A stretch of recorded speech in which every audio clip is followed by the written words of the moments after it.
십자가 없는 예수 그리스도 생각할 수 없습니다. 우리 기독교는 십자가가 중심입니다. 우리 그리스도인의 삶도 십자가가 중심입니다. 바둑 용어 중에 신의 한 수라는 용어가 있죠. 하나님의 수는 놀라운 것입니다. 근데 가장 놀라운 하나님의 수는 예수님의 십자가입니다. 고린도전서 1장 18절 말씀을 보겠습니다. 십자가의 도가 멸망하는 자들에게는 미련한 것이요 구원을 받는 우리에게는 하나님의 능력이라. 아멘. 십자가의 도가 마지막에 하나님의 뭐라? 능력이라. 누구에게 하나님의 능력이냐? 구원을 받는 우리에게는 하나님의 능력이라. 근데 미련한 것이다. 누구에게?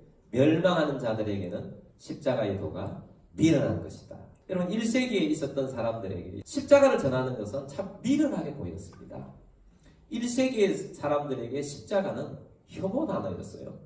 그들이 가끔 이렇게 나가면 아주 흉측한 범죄를 저지른 사람들이 공개 재판 끝에 십자가에 달려서 죽어가는 모습을 그들은 목격을 할 수 있었습니다. 십자가는 최고의 사형 도구였어요. 십자가를 생각하면 혐오스럽다, 끔찍하다, 무섭다, 두렵다, 아니면 그 당시에 악당 중에 누구, 이런 것들이 생각나는 것이 십자가였습니다. 근데 예수님이 십자가 지신 이후에는 십자가의 의미와 내용과 느낌과 이런 모든 것이 다 바뀌어 버려버립니다. 일찍부터 기독교 문명이 꼽혀진 유럽에는 교회에서만 십자가를 볼 수 있는 게 아닙니다. 그들은 집 모양도 십자가의 모양으로 만들든지, 아니면 지붕도 십자가의 형태이 보이도록 그렇게 설계를 하고, 묘지도 십자가의 모양으로 만들고, 비석도 십자가의 모양으로 만들고, 뭐 각종 각양의 십자가를 드러내기를 원했어요. 왜 그랬겠습니까? 십자가는 자랑하고 싶은 것이었고, 십자가를 가까이 하고 싶어 하고, 십자가 안에 살고 싶어 하는 마음이 그들 속에 자리 잡았기 때문입니다. 십자가가 이렇게 바뀔 수 있었던 것은 하나님의 능력입니다. 자, 예수님께서 십자가에 달려 돌아가실 때 십자가 위에서 7 말씀을 하셨는데 그 7 말씀을 가상 7언이라고 하지요. 예수님이 7번째 마지막으로 하신 말씀이 아버지여 내 영혼을 아버지께 부탁하나이다 하고 숨을 거두셨어요. 예수님이 마지막 숨을 거뒀을 때 말씀하신 바로 앞에 6번째 하신 말씀이 다 이루었다. 이 말씀은 헬라어로 테텔레스타이라는 단어입니다. 끝났다 이런 말이 아니고 완성되었다 이런 뜻이에요. 상인들이 외상으로 거래를 많이 하죠. 외상이 쌓이고 쌓이면 부채를 많이 지게 됩니다. 부채가 너무 많아지면 갚을 수가 없으면 큰일 나는 거예요. 종으로 팔릴 수도 있고 감옥에 들어갈 수도 있는 것이 바로 부채의 문제였어요. 그 많은 부채를 다 갚았을 때 테텔레스타이 다 이루었다. 완성했다. 완전히 완성해서 이제 더 이상 갚을 것이 없다. 그랬을 때에 다 이루었다 라는 단어를 쓰는 것입니다. 그래서 예수님께서 십자가 위에서 테텔레스타이 라고 말씀하시는 것은 너희의 부채를 내가 다 갚았다. 이 말씀을 하시고 돌아가신 것입니다. 그럼 우리의 부채는 뭐냐? 여러분 죄를 짓게 되면 죄는 반드시 치러야 할 대가가 있습니다. 그 대가가 저주인 것입니다. 그래서 이 죄 때문에 온 저주들이 많습니다. 가난의 저주, 질병의 저주, 관계가 잘 안 되는 저주, 대대손손이 자녀가 잘 안 되는 이런 저주들이 있어요. 가장 큰 저주는 사망입니다. 죄의 싹은 사망입니다. 이 사망에는 육체의 사망, 영의 사망, 영원한 사망에 있는 지옥에 가는 저주까지 다 포함하는 저주인 것입니다.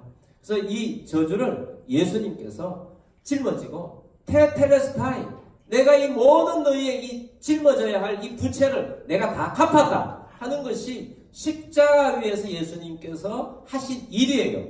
그래서 예수님께서 다 갚아버리신 것입니다. 그래서 더 이상 우리가 저주를 짊어질 필요가 없어요. 예수님께서 이 십자가 위에서 이 저주의 부채를 다 짊어지고 가셨기 때문입니다. 여러분 부채는 누구나 갚을 수 있습니다. 본인이 안 갚아도 갚으면 되는 거예요. 아들이 부채를 심하게 졌다. 아버지가 돈이 있으면 갚으면 되는 것입니다. 끝나요. 어떤 친구가 마음이 좋아서 이 친구 너무 불쌍하다 하고 그 부채를 갚아주면 더 이상 그 부채 때문에 아무도 너 빚졌지 하고 와서 잡아갈 수 없습니다. 갚으면 끝나는 것입니다. 우리의 이 부채를 하나님의 아들 예수 그리스도께서 저주를 짊어지심으로 완전히 끝냈다는 것입니다. 완성하셨다는 것입니다. 더 이상 우리에게는 저주가 없습니다. 그래서 이것이 십자가 위에서 우리에게 준 십자가의 능력입니다. 십자가의 복음입니다. 할렐루야.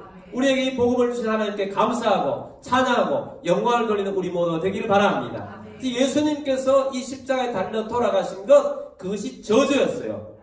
성경에 보니까 나무 위에 달린 자마다 다 저주받은 자다라고 말씀하셨습니다. 예수님이 나무 십자가 위에 달려서 돌아가셨습니다. 갈라디아서 3장 13절 말씀 보겠습니다. 그리스도께서 우리를 위하여 저주를 받은 바 되사 율법의 저주에서 우리를 속량하셨으니 기록된 바 나무에 달린 자마다 저주 아래에 있는 자라 하였습니다. 아멘. 기록된 바 나무에 달린 자마다, 십자가에 달린 예수님이 저주 아래에 있었다는 것입니다. 왜? 율법의 저주에서 우리를 뭐하려고? 속량하시려고. 속량, 몸값을 지불하고 죄인을 풀어서 자유인이 되게 하는 것, 이것이 사전적인 뜻이에요.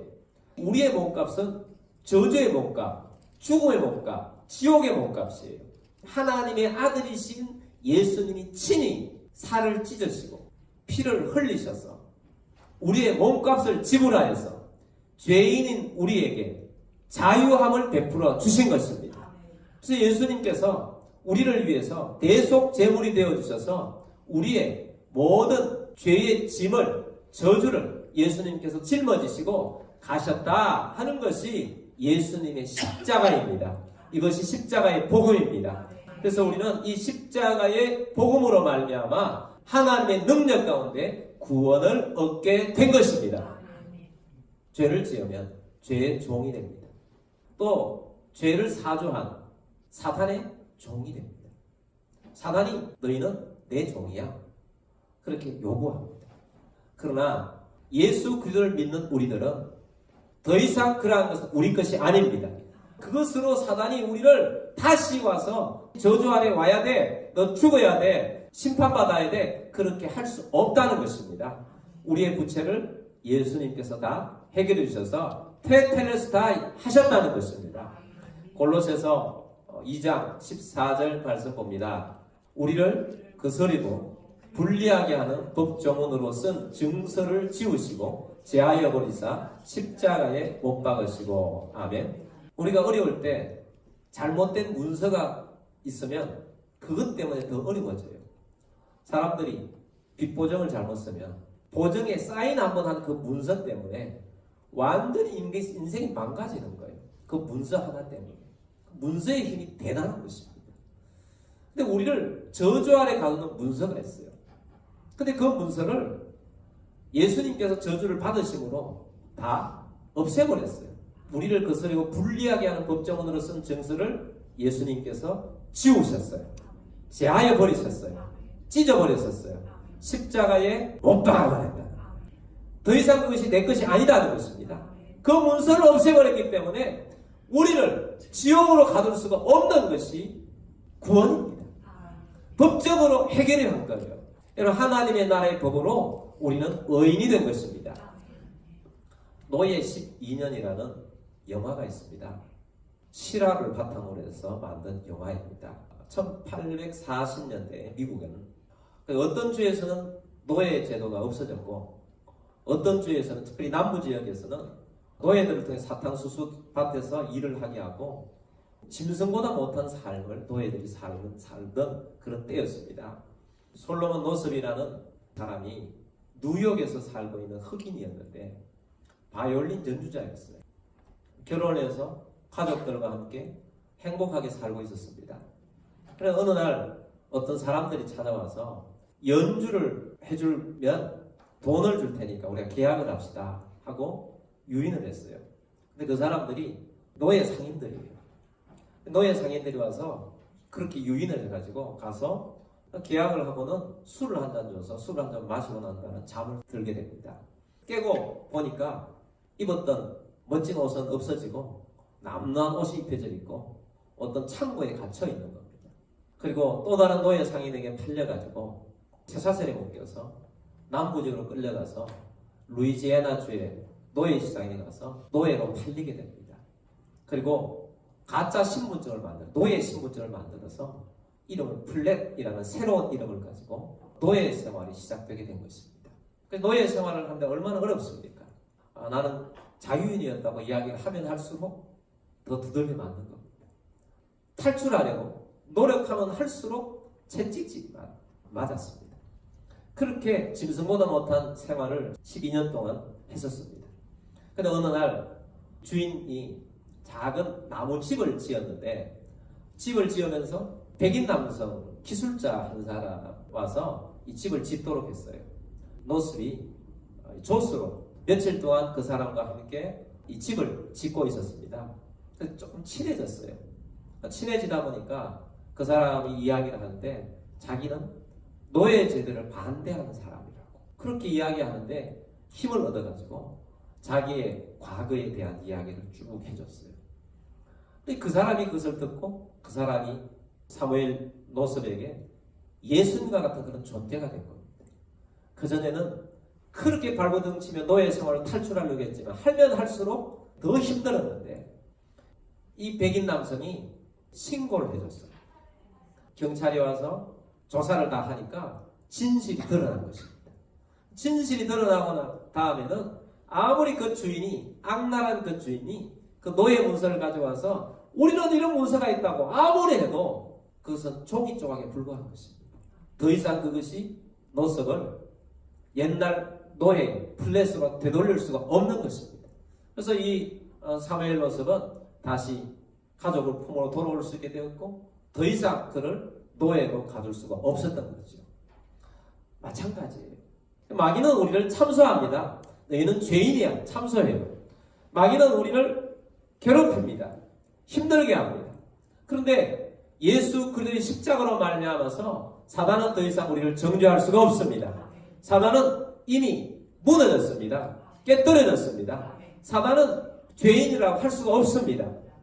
15절 말씀에 보면 통치자들과 권세들을 무력화하여 드러내어 구경거리로 삼으시고 십자가로 그들을 이기셨느니라. 아멘. 통치자들과 권세자들은 누구를 말하느냐 하면 공중권세자 사단을 말합니다. 공중권세자 사단이 법조문으로 너희를 죄인이다, 저주받을 자다 그렇게 하지만 그들을 어떻게 했다고요? 무력화했다는 것입니다. 무력화하고 드러내어 구경거리로 삼았다. 그 박물관 같은 데 가면 과거에 화려했던 명성을 지었던 이러한 것들이 다 구경거리가 되어서 옛날에는 그랬지만 아무런 힘이 없는 거예요. 박물관에 있는 옛날에 굉장히 유명한 독재자, 권력자 이런 사람들도 다 지금은 구경거리가 되어 있는 거죠. 그들은 더 이상 우리에게 힘을 발휘할 수가 없어요. 여러분, 사단을 예수님의 십자가로 말미암아 구경거리로 만들었어요. 사단을 패하게 만들었어요. 십자가에서 예수님은 사단의 머리를 깨뜨려 버렸습니다. 그래서 더 이상 우리는 사단에게 치지 않습니다. 질 수가 없는 존재예요. 예수님이 십자가에서 이기셨어요. 보십시오. 십자가로 그들을 이기었느라. 예수님이 십자가에서 이기셨습니다. 승리하셨습니다. 우리는 이긴 자 대신 예수님 아래에 있는 자들이에요. 그래서 우리들도 예수님 아래에 있을 때 이긴 자가 되는 것입니다.